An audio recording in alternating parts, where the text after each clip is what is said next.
దాన్ని ప్రాపర్ వేలో ప్యూరిఫికేషన్ చేసుకుని వాటిని ఉపయోగించాలి.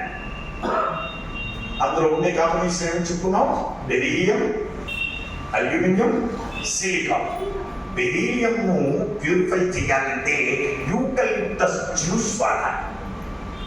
అంటే అరకు ఆకు అంటారు చూసారా, ఆ అరకు ఆకు జ్యూస్ తీయాలంటే వితౌట్ మిక్సింగ్ ద వాటర్ ఇంత జ్యూస్ రావాలంటే మినిమం ఓ లారీ ఆకు కావాలి. లారీ ఆకు అయితే ప్యూర్ జ్యూస్ ఇంత వస్తుంది. దాంట్లో 61 రోజులు పెట్టాలి.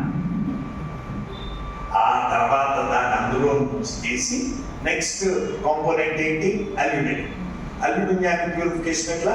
మాగీపల రసాయనం, that is one type of fruit juice that is available in the Ayurvedic shops that will be useful for the constipations, మలబద్ధకానికి ఉపయోగిస్తారు. హాయ్, హలో, నమస్కారం. నేను మీ Narasimha. Welcome to my channel good blog. రాణాజీగూడలో ఉన్న మరకత గణపతి ఆలయానికి దర్శనం కోసం వచ్చానండి. ఇప్పుడు మీకు చూపించిన గణపతి మరకత గణపతి ఆలయం రాణాజీగూడ డైరీ ఫామ్. ఇక్కడ శనీశ్వరుడు ఇవాళ శనీశ్వరుడికి సందర్భంగా శనీశ్వరుడికి అభిషేకాల జరుగుతుంది. అక్కడ అర్చక స్వామివారు వివరంగా భాషణ చేస్తూ వచ్చిన భక్తులందరూ కూడా వారి చేత ఆయన శనీశ్వరుడికి అభిషేకం చేస్తున్నారు.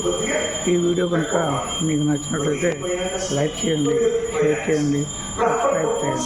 థ్యాంక్ యూ, ధన్యవాదాలు.